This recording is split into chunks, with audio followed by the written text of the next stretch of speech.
Okay, so welcome to this second online class for MTH218, so multivariable calculus.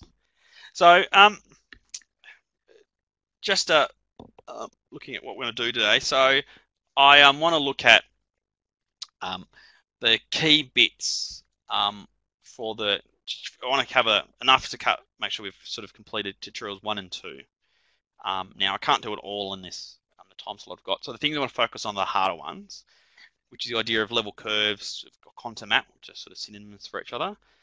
Using that to try to get a sense of drawing things in 3D, looking at level surfaces, and while doing level surfaces, just try to touch a bit more on quadric surfaces, which are certainly the hardest things what we did last week. I'll just do a few more examples on that, intertwine in other things I do. So the other stuff that's sort of important is looking at partial differentiation. And most people have seen that already, so it's really just a revision. And so that tends to be the easiest thing to do. So I'll let that do in your own time. But if you've got a question, ask. I mean, although overall the concept might be overall easy, some problems might be trickier, so that's fine. One thing in particular in tutorial 2 is looking at implicit partial differentiation. Now, you can try to do it directly. A nice result to do that is what's called the implicit function theorem. I'll mention that next week. But if you're having to go through tutorial 2, that's something I just want to flag it if you want to look at that in advance. But otherwise, I'll do that later. Or I'll do it today if I've got time, but I suspect not. So that's sort of I want to cover today. If you've got questions, fire away. It really is for you about what you're trying to like to get out of it. Okay.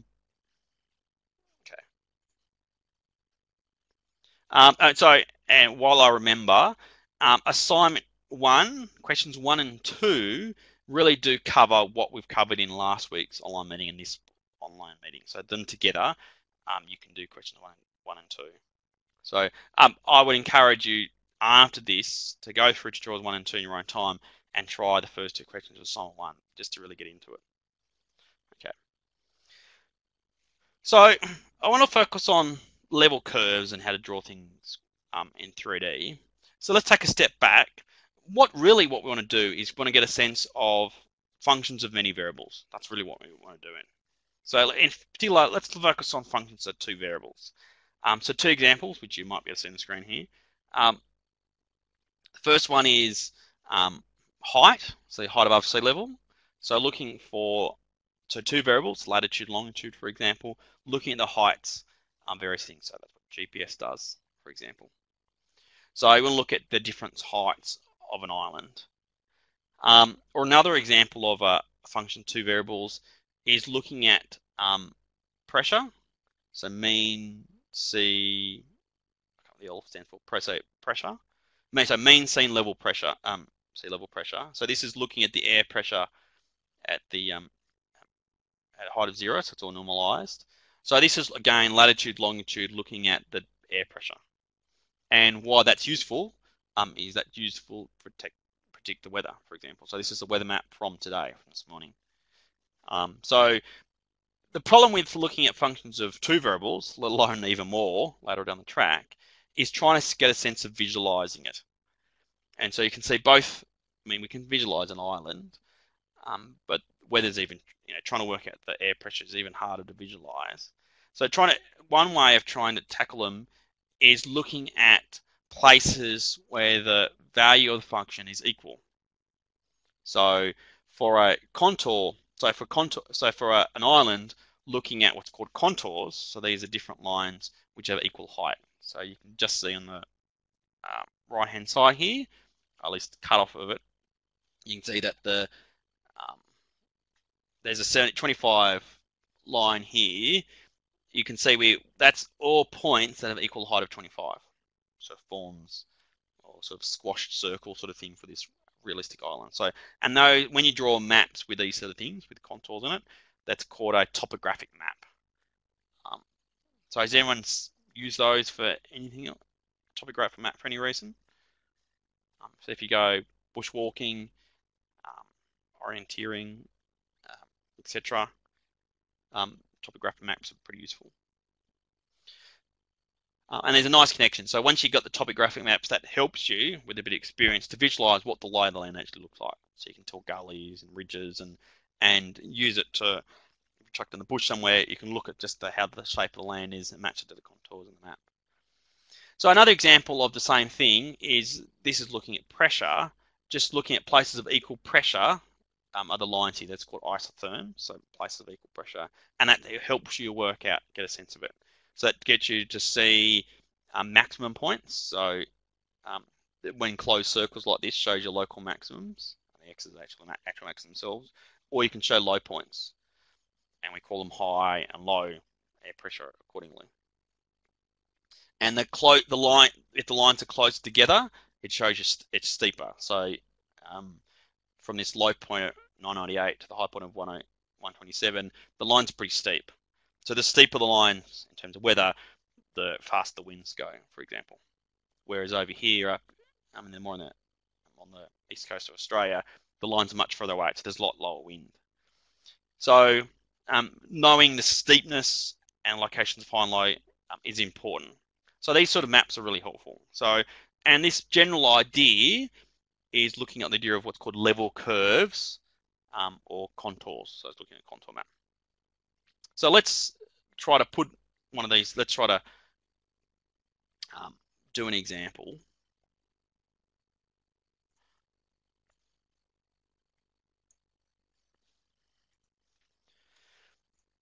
Again, fire away as you want to. So what I want to do is, I've got a function here.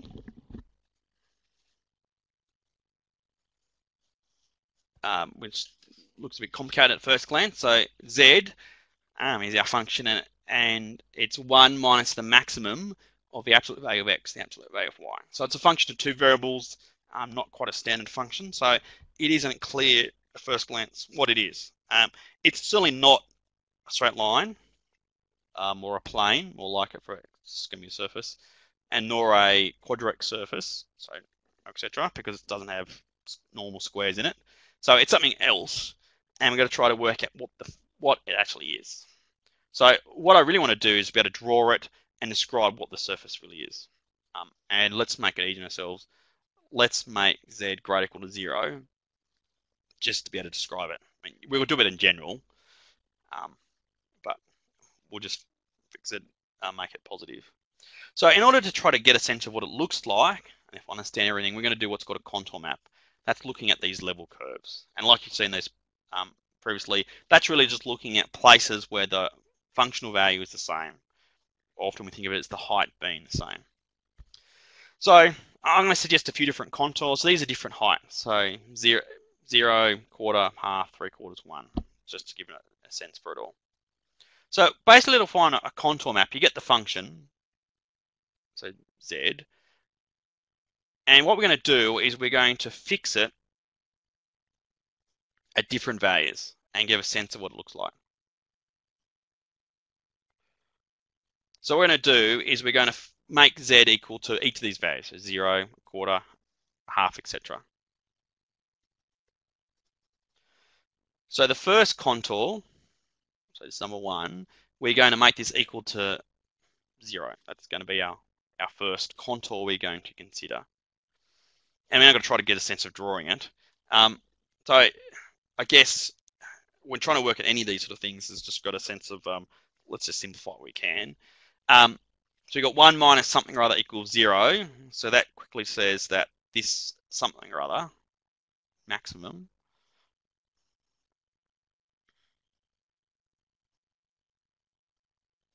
must equal 1. Hope everyone's all right with that. We're going to try to draw it. So we've got our little picture. So we're going to put it all on the XY axis, XY plane. So the beauty of looking at contours is it goes from a complicated 3D object to a hopefully easier to something in 2D. That's the basic plan. So we've got to try to get a sense of what this is. So this is saying that the maximum of absolute value of x, absolute value of y equals 1. So we've got two choices. So either the maximum is absolute value of x, that could be the maximum, or absolute value of y is the maximum. So there are two choices. So if absolute value of x is the maximum, that would make be 1, and therefore the absolute value of y is got to be smaller than that. That's one choice. So that's one option. So one option is you've got absolute value of x is the biggest number, and therefore by construction it's going to be 1, and the absolute value of y has got to be smaller. Otherwise, the absolute value of y is going to be 1, and the absolute value of x has to be smaller. So what does that look like? So let's try to tease it out. So let's look at this one here. So that tells you that if the absolute value of x is 1, that just pretty much x is plus minus 1. So we know x here is 1 or minus 1. So I just want to put them down. That's 1 or minus 1. And absolute value of y is less than or equal to 1. So that means y is anywhere between minus 1 and 1. So it's going to be all values of x equals 1. I'll use a different color. All values of x. So all values of 1 and y will go anywhere between 1 and minus 1. That's the plus case. And the minus case would be x equals minus 1, all the y's from minus 1 to 1. So it gets to two parallel lines, just cut off, so two line segments really. What do you reckon the next part is? So this is absolute value of y equals 1, absolute value of x is less than or equal to 1. What, you put those together, what do you reckon it's going to look like? You can see what it, so the basic idea is, I'll see what people are going to say first. Give you a go at trying to think it out. So lots of people typing, so just letting them type away. And I'm speaking just so you know that things haven't dropped out completely.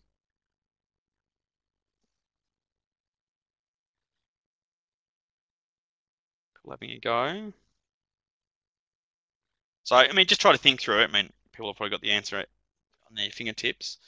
And that is, it's really the same thing, but the x and y roles reverse. So it's going to look exactly like we had before, but just spun around. And so if there's a few people are saying correctly, it's just going to be more lines to make it look like a square. And it is. It doesn't look like a square. It is exactly a square. Oh, well, I haven't drawn it so well, but really this contour is a square. And it's important to identify this is the z equals 0 contour, right? So we've got the z equals 0 contour is our first one. So that's what it looks. So when you've got a height of 0, it looks like a square. What happens for the next one? So we'll see a pattern quickly and it gets easier. So the next contour is exactly the same thing. So 1 minus the maximum of all these things. But this time, instead of equaling 0, we're going to look at our next contour, which in this case is 0.25. So again, like we were before, we need to rearrange to make it a bit easier. So you'll get the maximum or the absolute value of x, absolute value of y, is equal to, I'll do a simplification of a number. So maybe you can tell me, what number do you get after you simplify it down?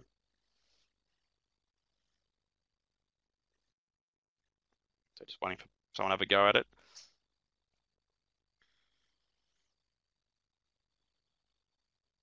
Yep.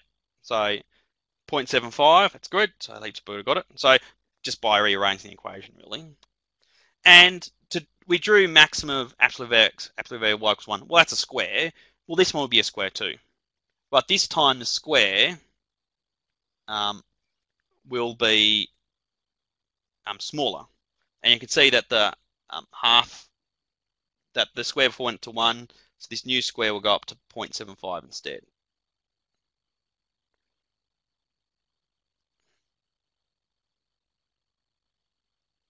So let's try to do, that's 0.75, and this one here is z is equal to 0.25.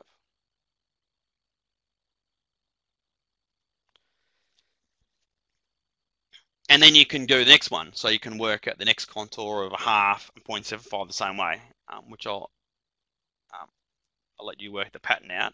Let's just skip along the fifth one for the moment, just to see what that one looks like. So we're doing 1 minus, so the z value, so 1 minus the maximum of the absolute value of x, absolute value of y, equals 1. That's our last contour. So I'm skipping a few. So if you rearrange this one, you've got 1 minus something equals 1. That tells me pretty quickly that the maximum of these two things must be 0. And if the maximum is 0 and they're both positive, that would tell you that the absolute value of x and the absolute value of y both have to be the same, and they both have to be 0. Which tells me that the only way of getting that would be getting both x and y both being 0. And therefore the only thing that satisfies that particular contour is the one single point of the origin.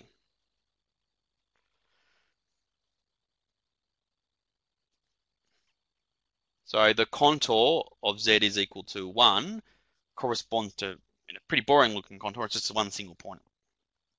And if you work at the other ones too, so if you work at the two that I've missed in between here, then what you end up getting is other ones in between. And by the same sort of logic, I hope you can appreciate that would also be squares.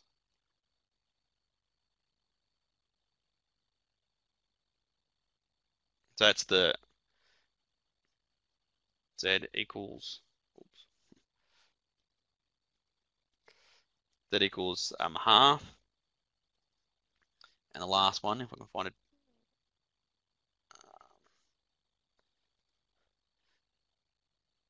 and the last little square here, so this is another one, is z is equal to 0.75.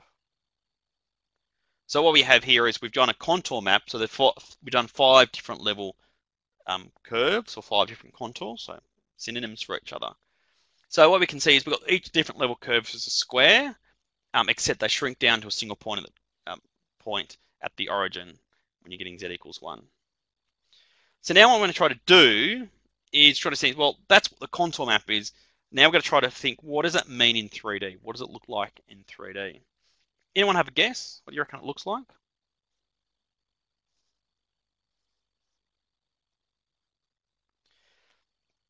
So just trying to draw it.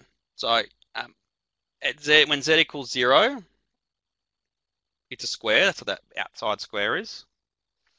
When you go up a little bit of height of a half, you're getting another square a little bit higher up.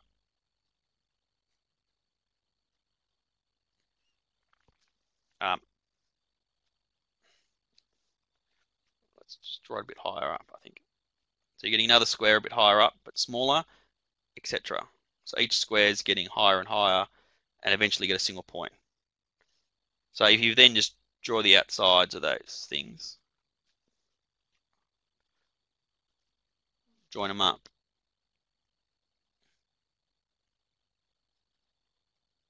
you see that you get, some people noticed, a square pyramid.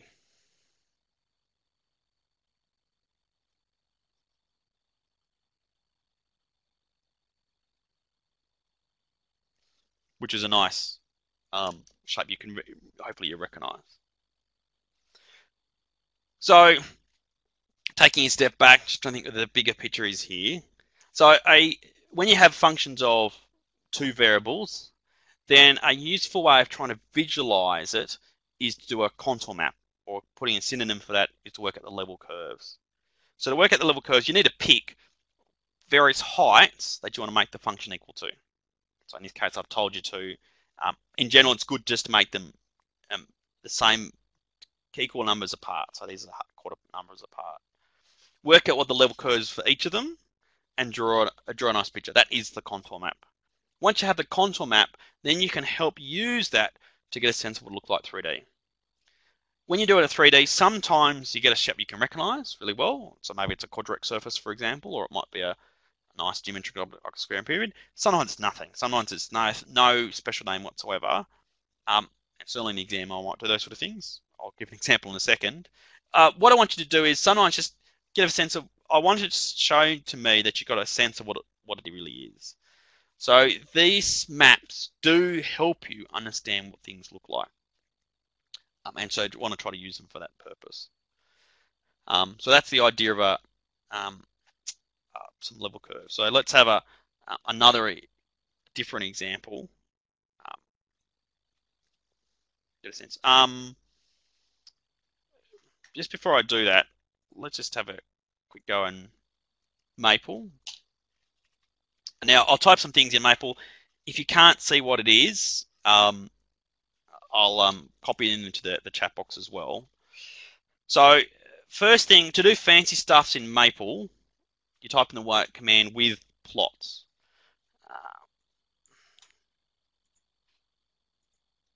Make it a bit bigger. So you do with plots with a colon after that. Does nice, great. Helps you with plot stuff. What we want to do is we want to do a contour plot. And we want to do a contour plot of the function. So was it 1 minus the maximum of the absolute value of x and the absolute value of y? That's our function. If you want to do a contour plot, let's make it x is equal to, say, minus 1 to 1, y equals minus 1 to 1. So just give me a range of what you want to draw it for. And you can specify the contours if you want to. Contours is open square bracket 0, 0, 0.25, 0.5, 0.75, and 1. And press enter.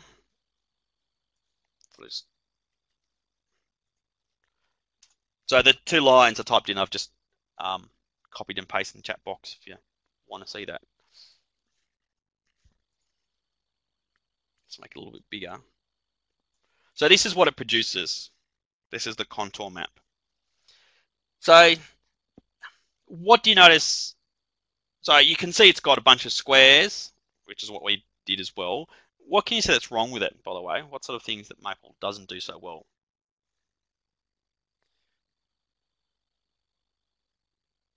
So I just waiting for people to respond. So there's more than one thing that's wrong with it, in my mind, at least. There's lots of things it does well. So it gives you a good sense. It's a bunch of squares that sort of shrink down as you go through it.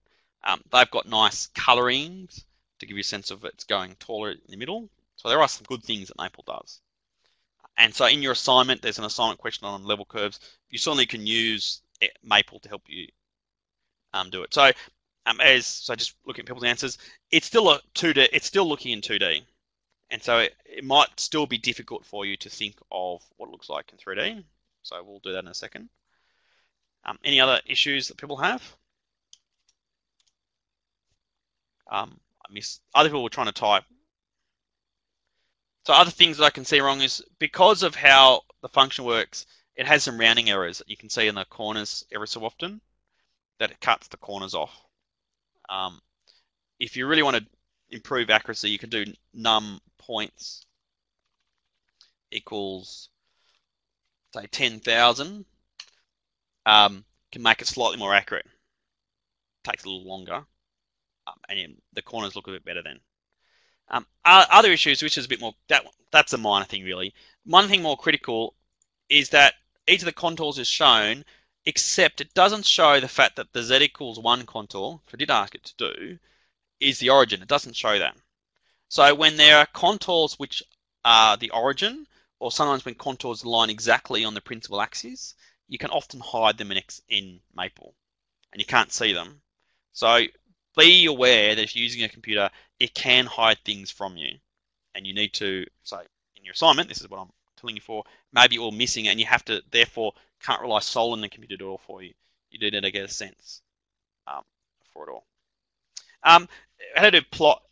Someone did ask about 3D. So you do plot 3D. Again, let's make it bigger so you can see what I'm doing.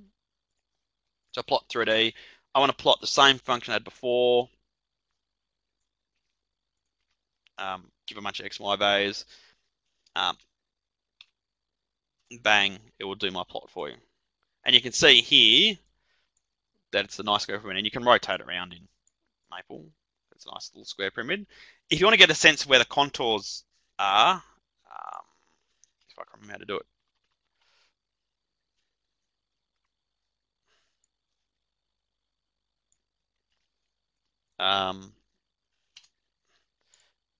Yeah, I can't remember. So what you can do is, if you can't remember how to type it in, which I can't at the moment, if you go to the very top of Maple, there's lots of buttons here. One of them has a little script. One of them is the style. So you just click on different style, and there's one of them which looks like contours. I think you can do it by style. Yeah, so that's it, better. So you can just style equals contour, do it properly. So let's just copy that down. So this here, you can see it, is the contour map in 3D. So that's what it looks like from above, which is what we got. But if you spin it around, you get a sense of how it looks like in 3D. Perhaps making it filled in, of course, might make it easier to see what it really is, of course. So there are some visualization techniques in Maple that can help you with your assignment, for example. So I just want to show it. But it's good to have the skills to do it manually as well.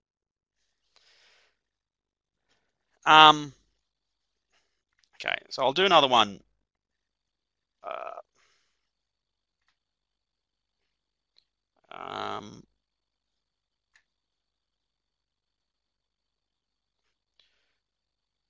So I do have another example here, but I was looking at the time. I think it might be good just to move on. So this was another example I had. So finding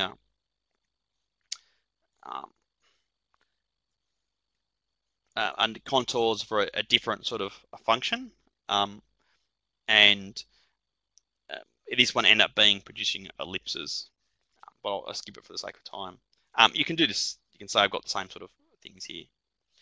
Other problems with Maple, while I just remember it, it doesn't label the contours at all. And so if you're ever going to use it in practice, labeling contours is pretty important.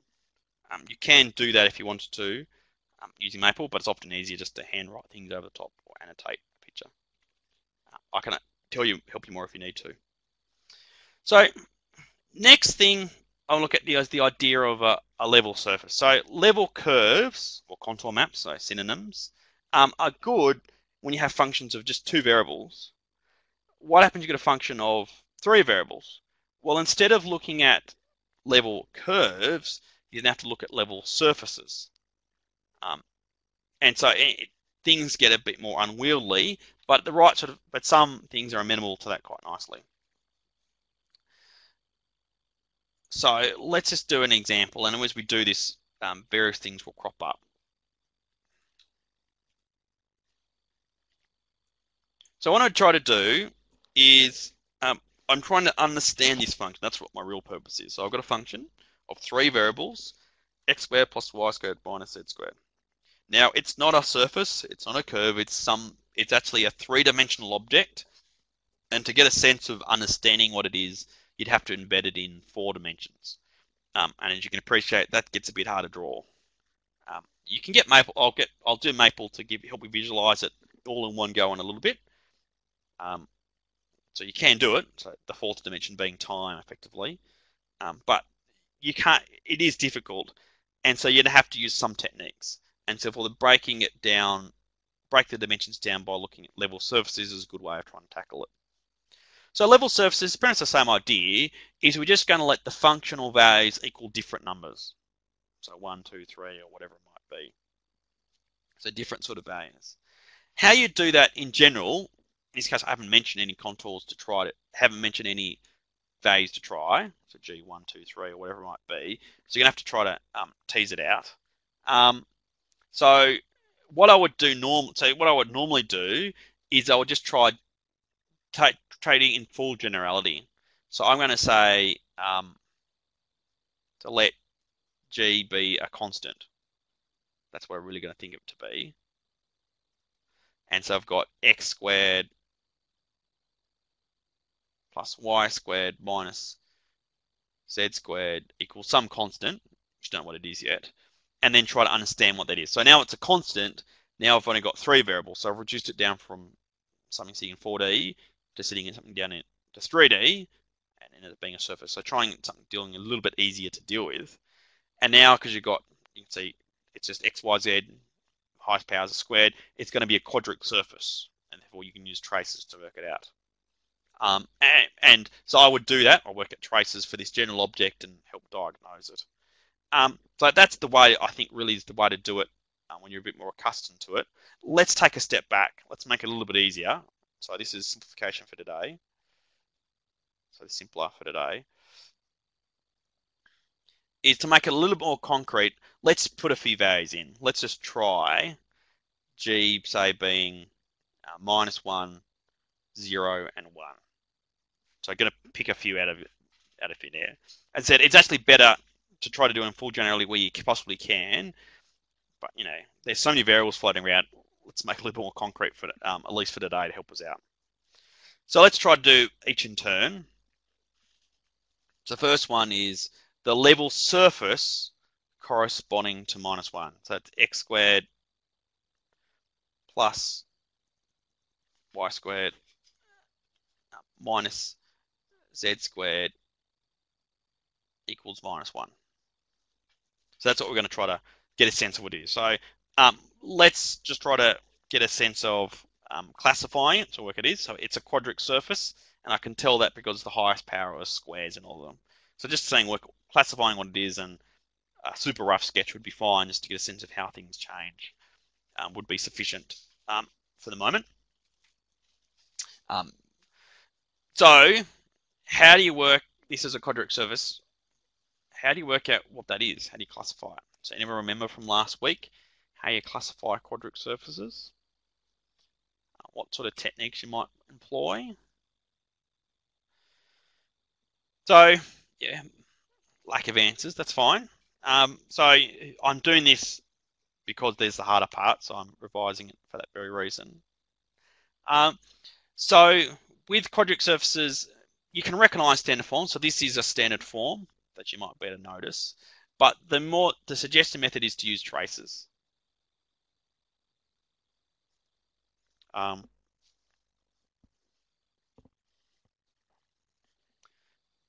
So to do traces, basically what we're going to do is we're going to fix traces in different directions. So I'm going to fix x. So x is going to be something like x0. And when I want to fix traces, so I really want to try to in full generality as where I possibly can. So this is what I was trying to allude to before, the level surface. I don't want to just say equals 0 or 1. I want to try to think of all of them together, see it as a collection. That's what I'm trying to do. So if I replace x by just constant x0, so this is some sort of arbitrary constant, then I can bunch all the constants on one side. So I get y squared, which is a variable, minus z squared, which again is a variable, is equal to -1 minus x0 squared. Now, though x0 is just a constant in this case, so you can see you got a difference of two squares is equal to some number. And the number will change depending on x it is, but so it's just a difference of two squares equals a number.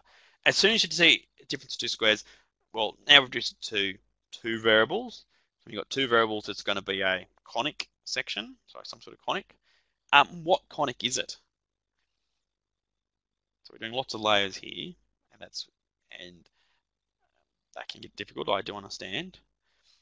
But you're going, well, conics, difference of two squares, that's a big giveaway. So difference of squares gives you a hyperbola, that's right.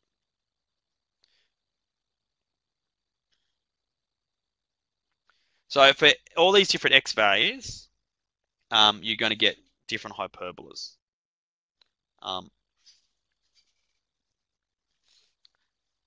And so we can do other things. Let's do the next. That's the trace. So that's the traces. So for fixed x, or putting the other way, traces parallel to the z, y plane. So the same thing. So they're hyperbolas. So we can fix y is being a constant number. And you get the same sort of thing. As a matter of fact, you're getting x squared minus z squared equals -1 minus y0 squared. So you get the same sort of stuff. And you go, well, they're pretty the same. That's again a difference of two squares. And so again, we get hyperbola. So traces in two different directions both give you hyperbolas. So as soon as you've got traces in two different directions giving you the same, then the chief name of the surface is given by that. So I just write a hyperboloid. So traces in two different directions being the same tells you what the overall type of surface is, so some type of hyperboloid. There's more than one type of hyperboloid, and so we need to use trace in the other direction to help us work out precisely what it is. So the one that's really important is we have to fix the other direction. So we have to fix z is equal to z naught. And so we're getting x squared plus y squared is equal to z naught squared minus 1. So again, I've just put all the constants on the other side. So this is all the constants over here. And again, if I'm skipping in too many steps, please let me know. So I want to make sure that I'm not going to miss you. So don't be afraid to ask questions. That's fine. So at first glance, you see you've got the two variables here is a sums of squares. So that tells you quickly what type of conic it is. So what type of conics are these? So sums of squares tells you it's a what? An ellipse, that's right. So it's an ellipse. You can either be more precise than if you wanted to. These end up being circles. I don't really care what you want to say. Circles is more correct, I guess, but ellipses is perfectly acceptable. So they are circles, and you can tell they're circles because the coefficient between the x squared and the y squared are the same. That's why I told you it's a circle. But ellipse should be satisfactory. Well, that's what it seems to be, but you need to be a little bit more precise here. So this is where it's important not to have just picked an arbitrary number, not just to have picked z equals 1, for example, or z equals 2, because it's important to see how things change depending on the z value. So I've got to be more precise here. So when we've got z naught squared minus 1, so if z naught here was less than 1, you're getting a negative number. So that doesn't really make sense. So if z naught here was greater than 1, I'll get myself mucked up here. So if z naught squared was greater than 1, then this is a positive number, and you'd bang, nice, get a nice little circle, fine. If z naught squared equals 1, then you're getting x squared plus y squared equals 0. So let's put that down just to remind ourselves exactly what we're doing here.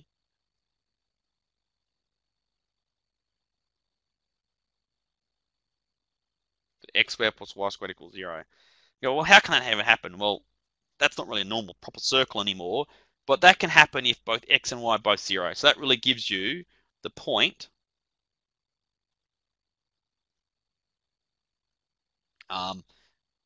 x being 0, y being 0. And if you think about it, z would have to be, z squared is 1, so therefore give you plus or minus 1. So you get 2 points. So that case will give you a point or 2 points in the full generality. And the last option is if z naught squared is less than 1, and that gives you nothing. There's no possible solution. And the reason for being that is you're getting a sums of squares equals a negative number. So putting another way, if z is if z is greater than 1 or z is less than minus 1, then we get a bunch of cross sections which are circles or ellipses. If z is between minus 1 and 1, we're getting a huge gap, so nothing in between, and just between the two of them, you're getting a single point. So when you've got a big break, so what you can see here is that although we've got a hyperboloid, the cross section suggests there's a big gap in the middle of it. So what that really means is there's actually two pieces to this hyperboloid. So therefore, that tells me it's a hyperboloid which has got two pieces to it. So hyperboloid of 2 sheets is the fancy name for it. And let's just try to draw a picture.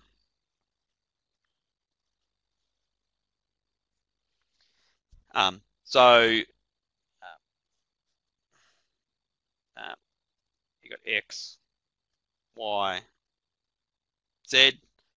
So the the the one that has all the ellipses is the variable I draw upwards. So because the Z's traces and the fixed Z's give me the ellipses, that's what I've drawn the top axis up here. So you can see that at 0, 0, 1 here, and there's one below, those are points. So I've just drawn those identified. So they're going to be the vertices of this sort of shape. Then as you're going up higher, so as Z gets bigger and bigger, you're getting circles, and the radius is going to get bigger and bigger. So we're going to get different circles up here. And so just drawing things up together, we get sort of shape up here, and then the same thing below.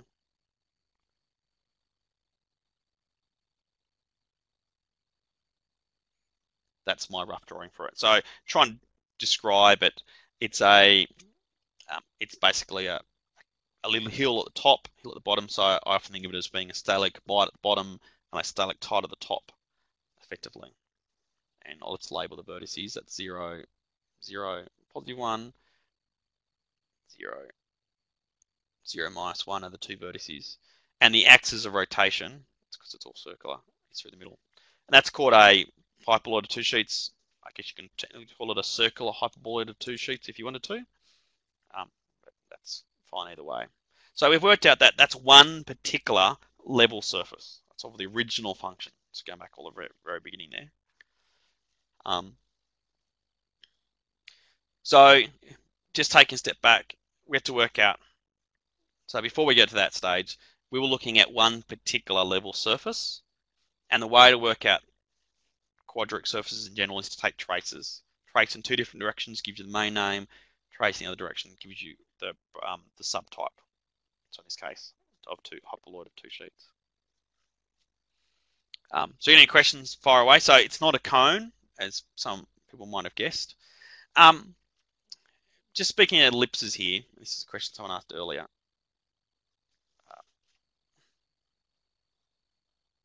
So we have this is an ellipse.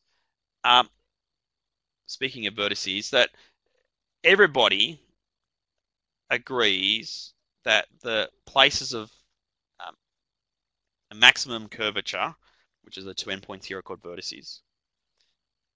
There are 2 other special points on an ellipse, which are these ones here. These are the places of minimum curvature, so the smallest curvature around. So some people call them co-vertices because they're sort of sense the opposite. They're minimum curvature rather than maximum curvature. Other people just call them vertices, just more corners to them. Your name's not unanimous. I think, let's make it simpler, I would call all 4 points an ellipse a vertice. So therefore I would say an ellipse, in my mind, has 4 vertices. Although some people want to be super technical and say an ellipse has 2 vertices and 2 co-vertices, but it's a bit semantics, really. So that was a question someone raised earlier.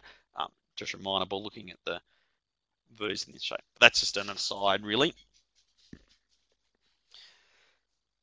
So back to the function we have here. We've got a function of 3 variables. We're trying to work out what does it look like, really. So we go, well, we looked at fixing it for g being -1, and we realized that when g equals -1, then you end up getting that the function ends up looking like a hyperboloid of 2 sheets. What about g equals 0? That's the next one. And I'll do this a little bit quicker.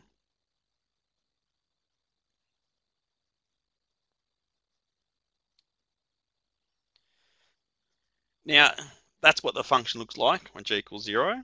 Now, some people have been thrown by this in the various tutorial questions, so I just mentioned some things that are similar. So in the textbook, this has been read as z is the square root of x squared plus y squared. Well, technically speaking, I guess it's plus or minus, isn't it? So you might have seen it. It would look like this as well. That's another way of writing the same function down.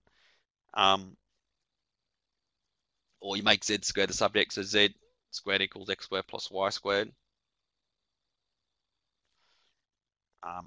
And so there's one of the examples in the tutorial has x and y reversed. So these are two examples that you see. This one here is in the tutorial manual. So this is tutorial 1. This one here is, say, from the textbook. So question 41. These are, so you might see them in different guises. So this is one that often tricks people up because it's sort of the special case, as you'll see in a second. So just letting you know, I'm doing this example. Other people have had issues with it, and just want to show that it really does link to what you've seen before. So in this case, I'll do the same as I did before. So I take traces for x being fixed and y being fixed, and exactly the same way as we did before, getting hyperbolas. So I'm not going to repeat it because it really is the same. So both traces in both those directions give you hyperbolas. And so therefore it tells you, no, we've got a hyperboloid, just like we did before. So the one that's different in this case really is z being z0. That's the one that we want to focus on. And so like we did before, we're getting x squared plus y squared, and then chuck all the constants, which is in this case z, on the other side. So we're getting x plus y squared equals z0 squared. And as I said before, it's better to think of it in general, because if we just subbed in z being 0, for example, you'd only end up getting a single point, where you miss the fact that for other lags you're getting lots of circles or ellipses, depending on how you want to look at it. So therefore you do need to treat it full generality. So when you're getting two cases, and it's important to spell them out. So if z0 is 0, or z0 is not 0, they're really the two cases you see here. And so when you're getting a sums of squares, you're thinking, oh, I'm thinking circles, ellipses, something like that. What on the other side, it has to be positive to get a circle or ellipse. So if this is positive, like this general case, we're getting an ellipse or a circle.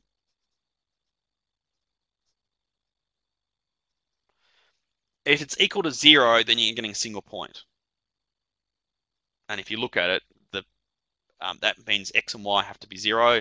We know it's z0, so it ends up being the origin. If this was negative, like we saw a second ago, then you end up getting nothing at all. So there's sort of three options you can get. So you can see in this case is that we've got a bunch of hyperbolas in one direction. The other way is you got a bunch of ellipses. They end up being different circles effectively. They shrink down. They shrink down to a single point at the origin. There's not a break though, so there's not. They don't separate into two. They just shrink down to a single point.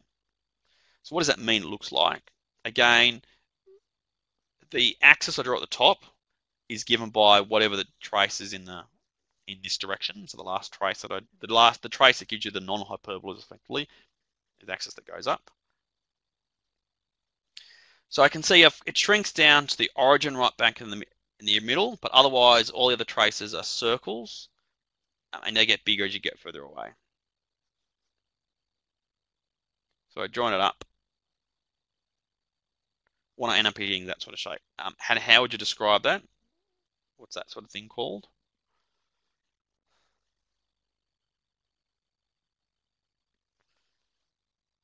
Okay, and that's just a cone. So you might call it a double cone because it's got the top and bottom, but cone is perfectly acceptable. So that's a double cone.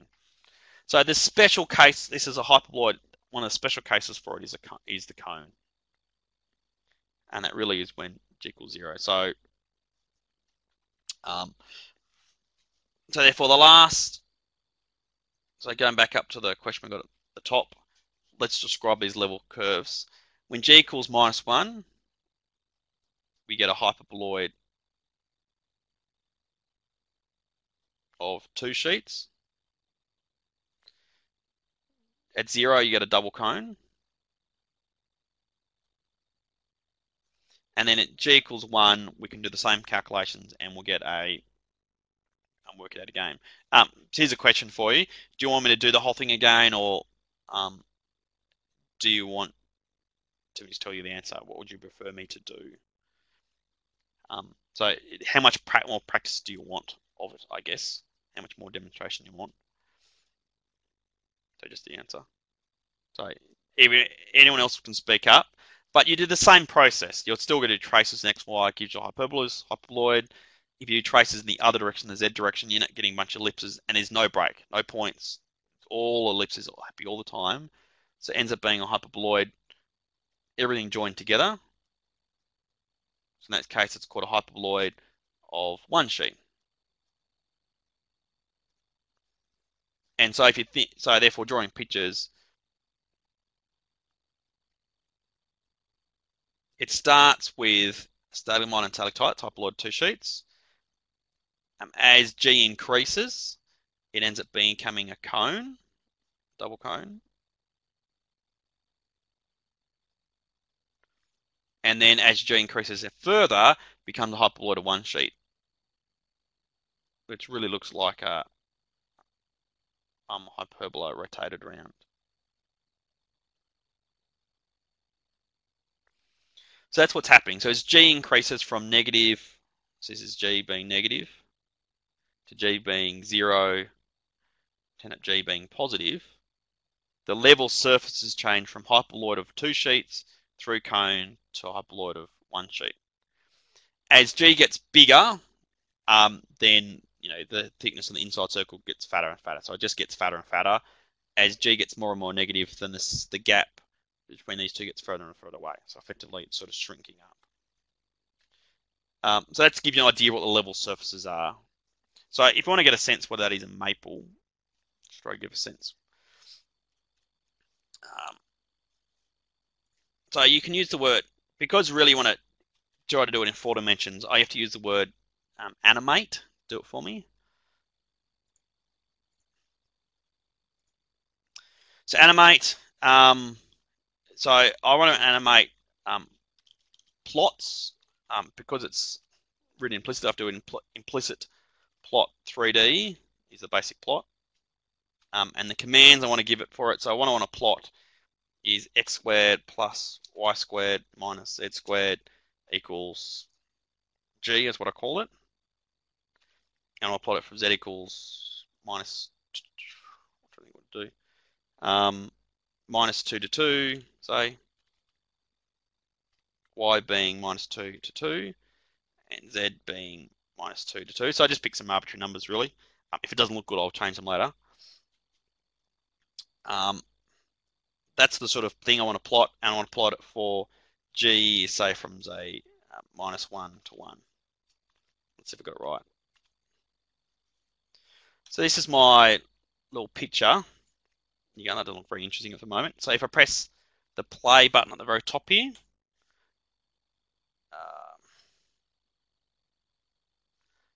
what did I do wrong?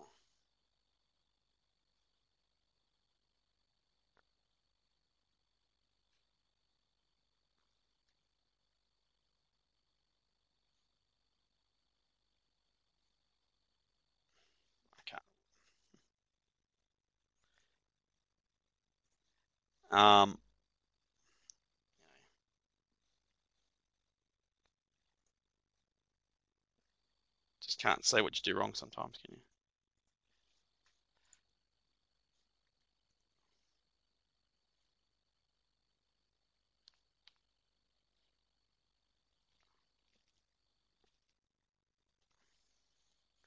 I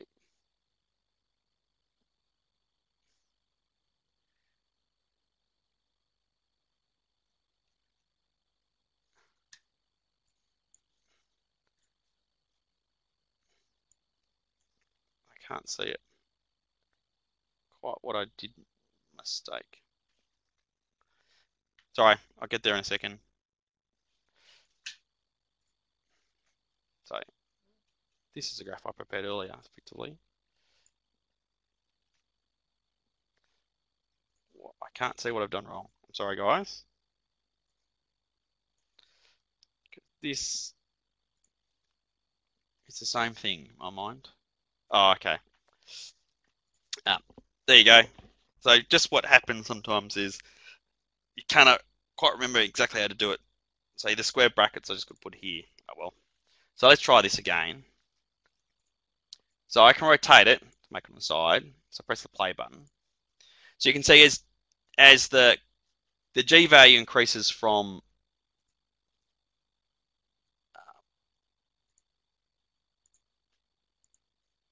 I do it continuously. So you're just pressing the play button at the top. So G increases from -1 to 1. You can see that it starts the thickness and immediate increases. So it goes from hyperloid of one sheet, joins become a cone, super briefly in the middle there, and expands to become a hyperloid of one sheet. It gets wider and wider. So you can see the things that are similar in all these is the principal axes are always the same. What happens is the vertices moving closer and just disappearing as time goes on. So in your assignment, there's a level surface question in your assignment. So just letting you know. So the one for this particular year, you have to display what's similar and different between them all. Again, same sort of idea. Just work out what one is. Be a good idea just to give a handle of it. That requires rearranging the equation, but think it's going to end up being a quadric surface. Just try to work with it to get a sense of what it is. And the best way of doing quadratic surfaces is dumping all variables to one side or constant the other. That's how I've done it every single time. And so approach the same sort of way. Should stop it. So that's an hour.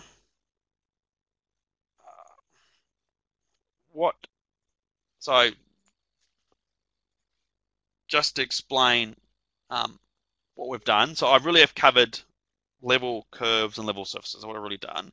In the process, I revised a little bit about quadric surfaces in the process because they are the harder bits. Things I've missed, like you can see at the bottom, is the idea of partial differentiation, implicit partial differentiation. So I'll mention that again next week, but you really need to practice that in your own time. Once you've mastered these two things, you can do questions 1 and 2 of the assignment. So please have a try. So it is about an hour, so I can finish there if you want. I was just going to cover one or more question that someone asked, sort of related to some of this sort of stuff. So you can stick around if you want to. So these are the questions, and again, if you've got any questions yourself, fire away. So the question is, it's from the textbook. So this is sketch region between the two surfaces. So I've got two surfaces. We'll give equations for in a second. So one surface is z is equal to the square root of x squared plus y squared. The other surface is x squared plus y squared equals 1. And to make it possible to draw without getting really too messy, let's just make z being every value between 1 and 2. And I'm not making it the question, it's simple, straight from the textbook. So I'm going to try to draw them. So what do you need to do? Well, let's just think what we've done. We did this one a second ago. So this really is, if you square both sides, x squared plus y squared equals z squared. So that really was one of the surfaces we did. So that really is a cone. That's just the cone. Because it's only the positive square root, not that it matters too much here, it's just the top part. So it's really just the top part of the cone. So same as before. Now, because we're considering only z being positive, doesn't matter. You could make a double cone if you want to. So that's a cone. Now, if you didn't recognize that, you could pull it apart if you needed to. The other sort of shape we want is this one here, x squared plus y squared equals 1. What you might notice about this one is that it doesn't have any z's in it. So, well, what does that mean? Well, that means that any z value is possible at all. So let's draw my little picture. So I draw my axes. Well, x, y, well, it seems x and y get mentioned a lot. There is a z-axis, so I gotta put that in. So when z equals 0, I guess, it's x squared plus y squared equals 1. does that look like? If I had to draw a picture of that just in the normal XY plane, what does it look like? Can anyone tell me what it looks like? Just without, just in 2D rather than 3D aspect for the moment. Anyone?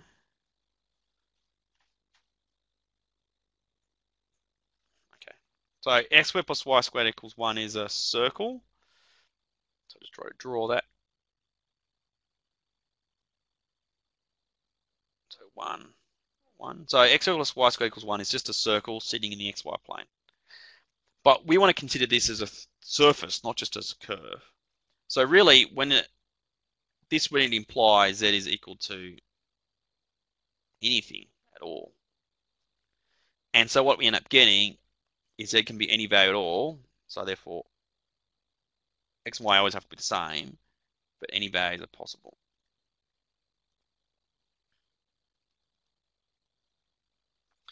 So what would you call that? So that's some sort of shape I've tried to draw on there. How would you describe what you see there? Yeah. So this is a cylinder. I'll be more precise than that, but you're right, definitely a cylinder. So this is a circular cylinder.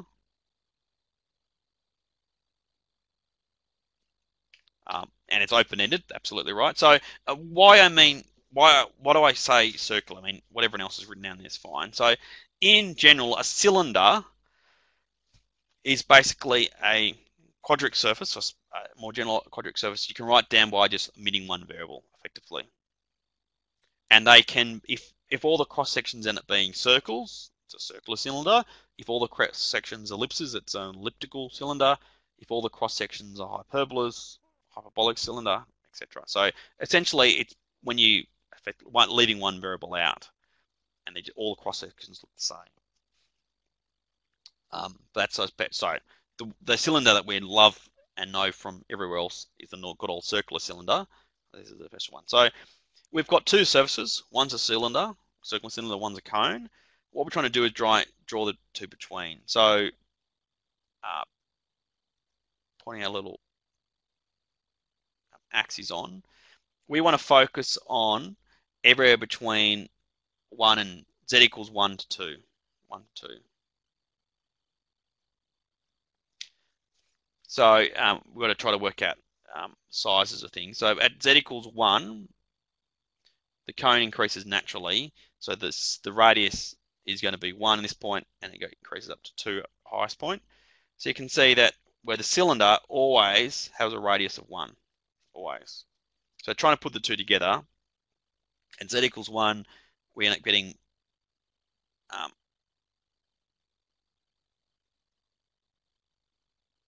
a cylinder here, and at z equals 2, it's still the same cylinder, but with the outside surface, it ends up being a cone, and it just ends up growing up the top here. Nice 45-degree angle.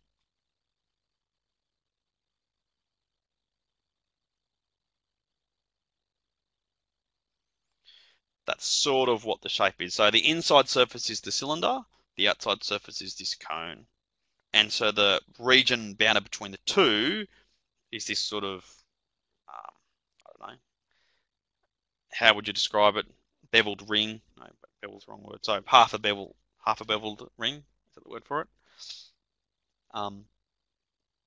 So looking at the side, so if you're looking at it from this side here, it looks sort of like that shape here. Looks like a trapezium from the side, and it's just rotated around, and it's a ring, so you can put your finger right through the middle of it, etc. So that's an example. So where this question's coming from is getting you to recognize cones and cylinders. And again, you can see cones are deceptive when you've got lots of other options available to you. Any questions about that? I mean, that's a question that someone raised. I can't remember who asked it, but that was a question that someone got stuck on. So I just wanted to mention it. Some other questions people asked, again, was someone else who asked the cone. Another question was, just mentioning it super quickly here.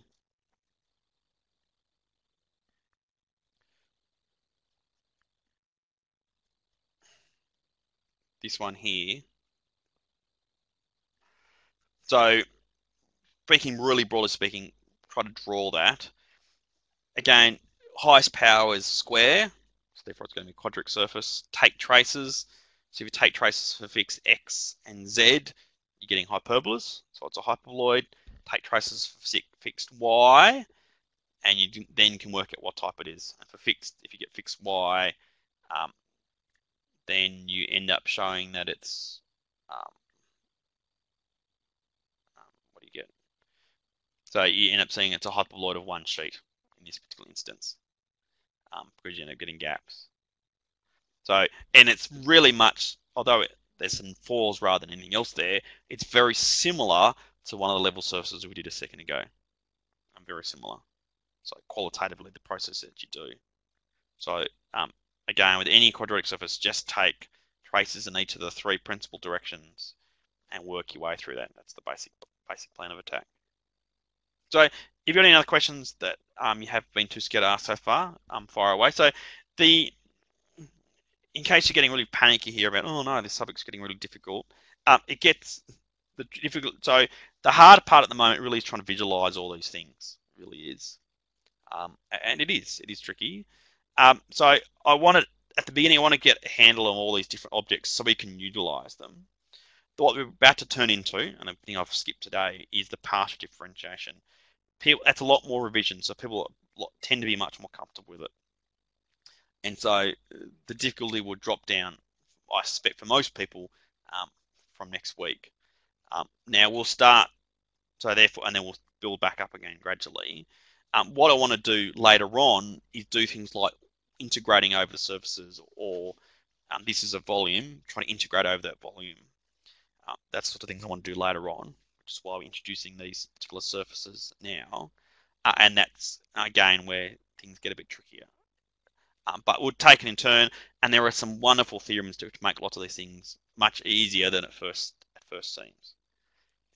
So it isn't all bad news, but just in case you're feel like you're getting bogged down, there is some light in the middle of the tunnel, at least, put it that way. So please keep persevering. And I'm trying to stretch you with some of the assignment questions, so just give it a go at it. And I'm more than happy to answer questions to go through. The last thing I wanted to mention is I'm just trying to have those open-ended questions for discussion. So last week was looking at the origami triangles. So the basic problem is get a piece of paper, draw a scalene triangle in the middle of the paper, and then fold up the paper somehow or other, and then get a scissors and make one single cut, and then unfold it, and you should just be able to pull out your scalene triangle. That's the basic plan of attack. So how can you fold up a piece of paper so that all the edges of a scalene triangle line up, so when you get a scissors to cut them out, it pulls the scalene triangle exactly out. That's of course the fold and cut problem. And so it's good, just a bit of fun exercise really more than anything else, and just trying to get a sense of thinking about problem solving. So you can have to go that still. I have given almost answers on the discussion board if you want to go for it. But the other one, which is this week's open problem, which I encourage every go, which is related very much to the topic this time, and that is if you've got any quadric, if you've got a double cone, like we just had here. If you take different cross sections of this cone, then you get all the various conic sections, which is why they're called conic sections. So if you take cuts that way, you're getting circles, cuts slightly off angle, you get ellipses.